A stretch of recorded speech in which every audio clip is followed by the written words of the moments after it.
tadi udah ada Iya. Harley, Iya. apartemen, rumah. Sebenarnya Nah, gini, ketika perceraian kemarin kan saya tidak menuntut sedikit pun.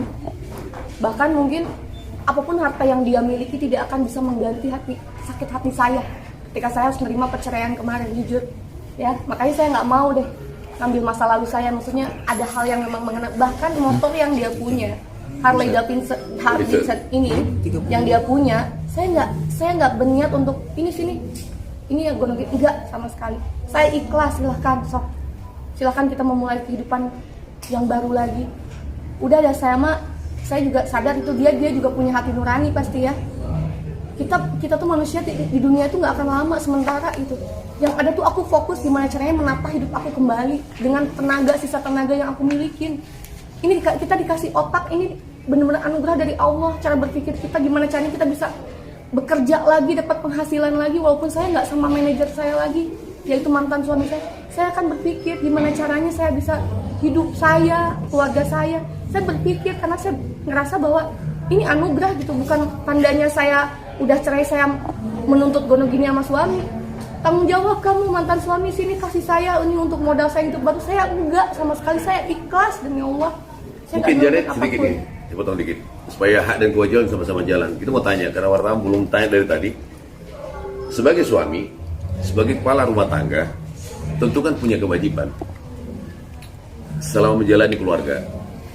Ya, yang gampang kita lihat bicara kewajiban lahir ya, menafkahi, ya, soal kebutuhan fisik, bla bla bla. Saya mau tanya sekarang, selama Janet berumah tangga dengan dia, mulai tahun 2010 berumah tangga dengan dia, cerai tahun kemarin ya. Nah, kewajiban dia sebagai tanggung jawab sebagai suami menafkahi keluarga seperti apa? Misalnya bulanannya, ya kita terbuka aja di zaman sekarang nggak ada yang murah, semua juga butuh biaya, butuh uang, ya. Nah, apa tanggung jawab dia? Dan seperti apa bentuk pertanggungjawabannya? Apakah tiap bulan dia transfer umpamanya ada sekian tiap bulan, seperti apa?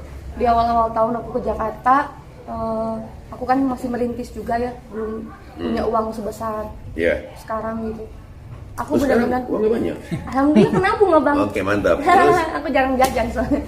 Jadi aku benar-benar membackup banget rumah tangga aku. Karena jujur, suami saya, nama baik suami saya, mantan suami saya pada saat itu ya tanggung jawab saya. Aib suami saya juga itu aib saya.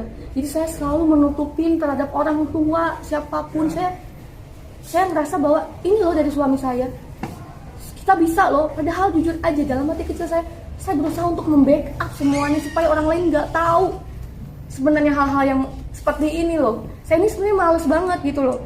Dari kemarin saya, dari perceraian sidang kemarin aja saya masih menjaga aib suami saya.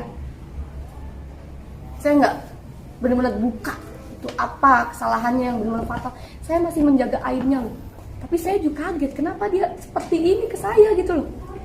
Ini salah satu yang mungkin bikin saya shock gitu. Kenapa? Di mana hati nuraninya? Kedua, kewajiban dia pada saat itu saya tidak mewajibkan dia memberi nafkah. Salahnya itu saya terlalu benar-benar nggak apa-apa lah, kan saya ada uang nih, udah saya aja, saya bisa kok. Kamu belum ada uang kan, ya udah dari saya dulu. Ternyata kebiasaan itu tuh dari 3 tahun pertama di Jakarta kita masih ngontrak rumah, ternyata bikin dia nyaman gitu loh. Jadi bikin dia keenakan, nyaman, jadi keenakan. Akhirnya setelah dia punya penghasilan yang lumayan dari penghasilan dia kerja sama saya mulai minta tuh, karena udah mulai tap nih, aku udah mulai nyicil rumah kan, yang di Pondok Melati itu saya udah mulai nyicil rumah itu, otomatis kan saya punya kewajiban untuk bayar cicilannya. Nah di situ tuh memang tidak ada kesadaran dia untuk bantu nyicil saya gitu. Padahal itu kan rumah kita tinggalin bareng-bareng, aku yang DP-in dan aku yang memperjuangin gitu untuk bisa dapat rumah itu. Dan yang kedua, ketika dia punya penghasilan sendiri nih, kebutuhan uang saya udah saya pakai cicil ini itu segala macem, backup rumah tangga. Saya cuma minta dia tolong dong kasih saya buat makan aja. Kamu dosa loh. Jadi atas dasar itu dosa loh kalau nggak ngasih nafkah, ya udah deh seikhlasnya kamu berapa. Akhirnya dia menyebutkan nominal. Sebutin dong.